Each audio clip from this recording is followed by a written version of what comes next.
आज हम लोग क्लास 9th के फिजिक्स का पहला चैप्टर मोशन के बारे में स्टडी करेंगे। Rest. A body is said to be in a state of rest when its position does not change with respect to a reference point. जब कोई एक बॉडी अपने पोजीशन को एक फिक्स पॉइंट के अकॉर्डिंग चेंज नहीं करता है तो उसे रेस्ट में कहा जाता है। फिर है motion. A body is said to be in a state of motion when its position change continuously with reference to a point. यदि कोई ऑब्जेक्ट एक फिक्स पॉइंट के अकॉर्डिंग अपने प्लेस को चेंज करता है तब उसको मोशन में कहा जाता है। There are different types of motion depending upon the types of path which the object is going through. Motion अलग अलग पाथ के अनुसार अलग अलग प्रकार के होते हैं। जैसे सर्कुलेटरी मोशन, जिसमें कोई ऑब्जेक्ट एक सर्कुलर पाथ पर मूव करता है। सेकेंड है लीनियर मोशन, जिसमें कोई ऑब्जेक्ट एक स्ट्रेट लाइन पर मूव करता है। थर्ड है ऑक्सिलेटरी मोशन, जिसमें कोई ऑब्जेक्ट टू एंड फ्रो आगे पीछे अपने परफेक्ट पाथ पर मूव करता है। उसके बाद है scalar quantity. It is a physical quantity having on magnitude but no direction. मतलब वैसा क्वांटिटी जिसमें सिर्फ मैग्नीट्यूड और डायरेक्शन नहीं हो, उसको स्केलर क्वांटिटी बोलते हैं। जैसे डिस्टेंस, स्पीड एक्सेट्रा। फिर है vector quantity. It is the physical quantity that required both magnitude and direction, जैसे डिस्प्लेसमेंट एंड वेलोसिटी। मतलब वैसा फिजिकल क्वांटिटी जिसमें मैग्नीट्यूड और डायरेक्शन दोनों हो उसे वेक्टर क्वांटिटी कहा जाता है। फिर है distance. The actual path or length travelled by an object during its journey from its initial position to its final position is called the distance. किसी भी ऑब्जेक्ट के द्वारा उसके इनिशियल पोजीशन से फाइनल पोजीशन तक का टोटल जो moving path होता है उसको बोला जाता है डिस्टेंस। दैट मीन्स दूरी। It is a scalar quantity. Distance जो होता है स्केलर क्वांटिटी होता है जिसमें सिर्फ मैग्नीट्यूड चाहिए, उसमें डायरेक्शन का एक्सप्लेनेशन नहीं होता है। उसके बाद बारी आती है displacement. Displacement is a vector quantity required both magnitude and direction. Displacement एक वेक्टर क्वांटिटी है जिसको दर्शाने के लिए मैग्नीट्यूड और डायरेक्शन दोनों की आवश्यकता होती है। ये किसी भी ऑब्जेक्ट के मूविंग पाथ का शॉर्टेस्ट डिस्टेंस होता है।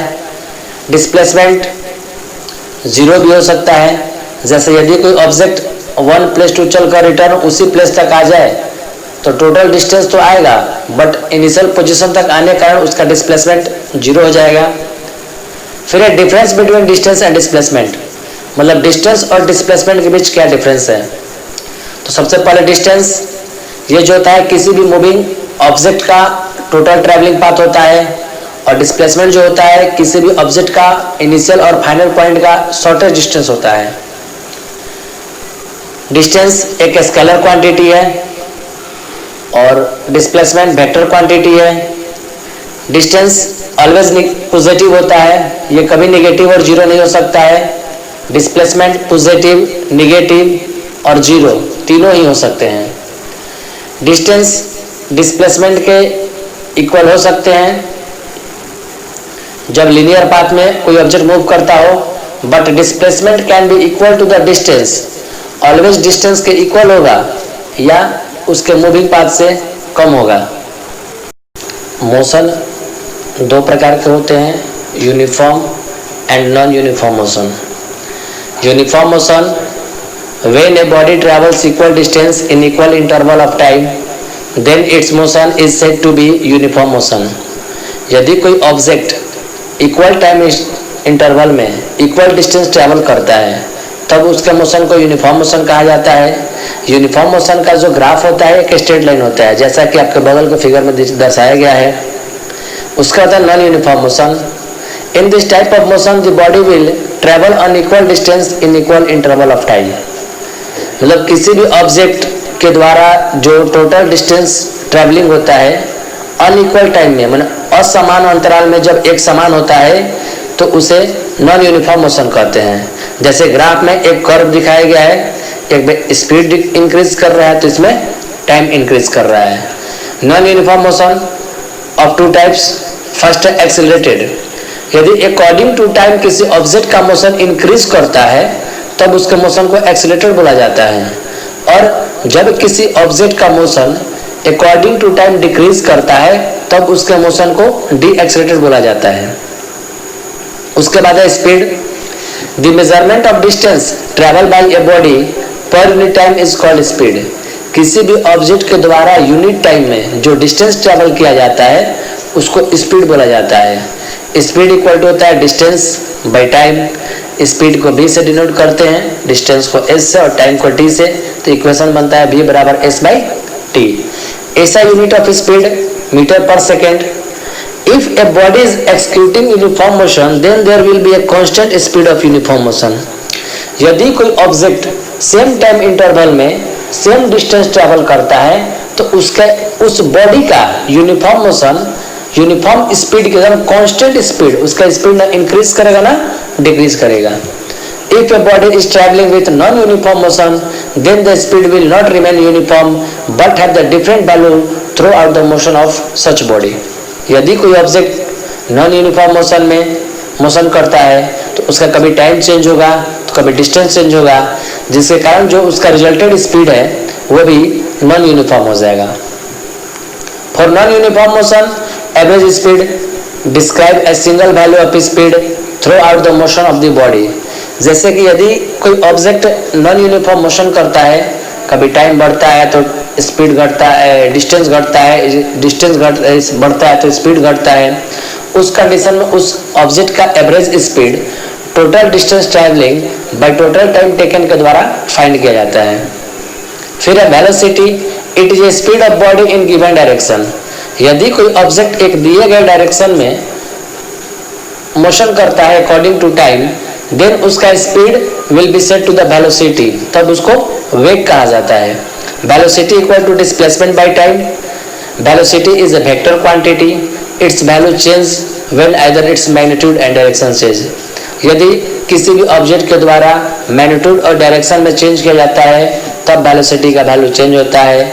नॉन यूनिफॉर्म मोशन के साथ जिस प्रकार हम एवरेज स्पीड निकालते हैं उसी प्रकार से यदि सर्टेन डायरेक्शन में कोई ऑब्जेक्ट नॉन यूनिफॉर्म मोशन करता है तो उसको वेलोसिटी एवरेज स्पीड की तरह ही फाइंड करते हैं। For uniformly changing velocity the average velocity can be calculated as follow. कुछ जगहों पर एवरेज वेलोसिटी किसी भी ऑब्जेक्ट के द्वारा फाइनल वेलोसिटी और इनिशियल वेलोसिटी का मीडियन होता है, जिसको दोनों को सम करके 2 से डिवाइड कर फाइंड करते हैं। यदि किसी ऑब्जेक्ट का इनिशियल वेलोसिटी u और फाइनल वेलोसिटी v हो तो average velocity u plus v by 2 होगा। ऐसा unit of velocity metre per second होता है। ग्राफिकली रिप्रेजेंटेशन ऑफ इक्वेशन हम लोग पढ़ेंगे, जिसमें किस प्रकार से ग्राफ डिनोट करता है। डिस्टेंस टाइम ग्राफ में यदि ग्राफ फॉर यूनिफॉर्म मोशन जब हम लोग देखेंगे तो डिस्टेंस और टाइम के द्वारा जो स्पीड निकलेगा उसका रिजल्टेड एक स्ट्रेट लाइन होगा, जो कि हमें यूनिफॉर्म स्पीड को शो करता है, जिसमें किसी प्रकार का एक्सेलरेशन नहीं है, मतलब सेम टाइम इंटरवल में वो सेम डिस्टेंस ट्रेवल करता है। बी नंबर में है जब कोई ऑब्जेक्ट कंटिन्यूअस इंक्रीज करता है अपने लाइन को, वो एक्सेलरेट करता है, मतलब उसका स्पीड अकॉर्डिंग टू टाइम उसका डिस्टेंस इंक्रीज करता है तो उसका ग्राफ अपवर्ड डायरेक्शन में होता है। यदि कोई ऑब्जेक्ट अपने स्पीड को अकॉर्डिंग टू टाइम धीरे डिक्रीज करता है तो उसका कर्व इंडिकेट करता है डिक्रेट नॉन यूनिफॉर्म मोशन को। जब कोई ऑब्जेक्ट रेस्ट पोजीशन में रहता है तब उसका जो ग्राफ होता है डिस्टेंस का वह कांस्टेंट होता है, क्योंकि उसमें किसी प्रकार का एक्सेलरेशन जनरेट होता ही नहीं है। फिर बारी आती है एक्सेलरेशन की। The rate change of velocity is called acceleration. किसी भी ऑब्जेक्ट के द्वारा जो वेलोसिटी में चेंज किया जाता है अकॉर्डिंग टू यूनिट टाइम तब उसको एक्सेलरेशन कहा जाता है।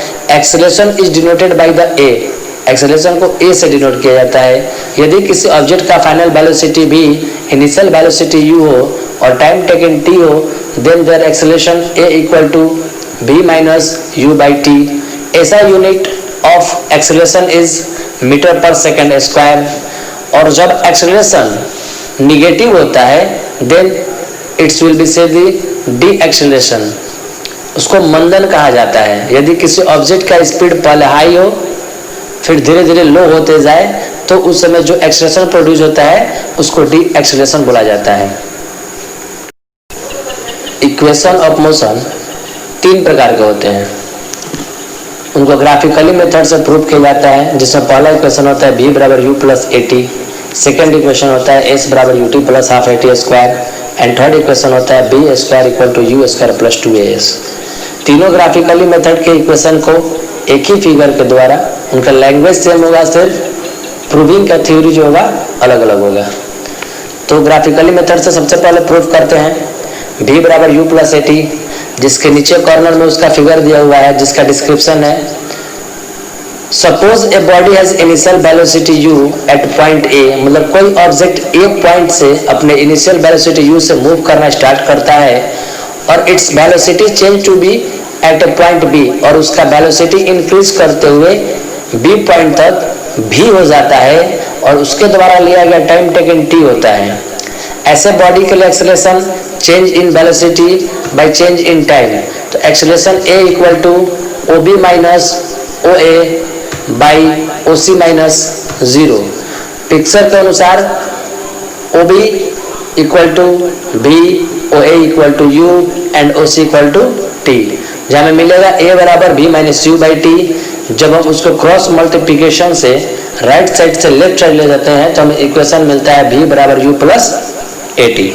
सेकेंड इक्वेशन है s बराबर ut plus half AT square, proof करना है, सेम फिगर और उसका डेरिवेशन सेम है, सिर्फ हमें करना क्या है कि उस फिगर का टोटल डिस्टेंस ट्रैवल ज्ञात करना है।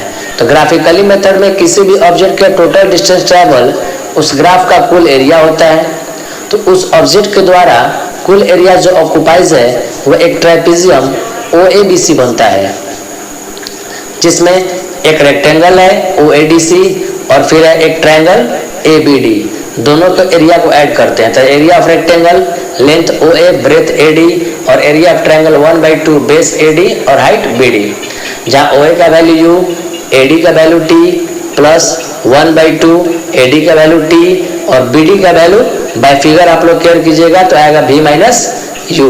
चूंकि v माइनस u बराबर AT होता है तो ut plus half AT square, जो कि s बराबर ut plus half AT square का इक्वेशन देगा।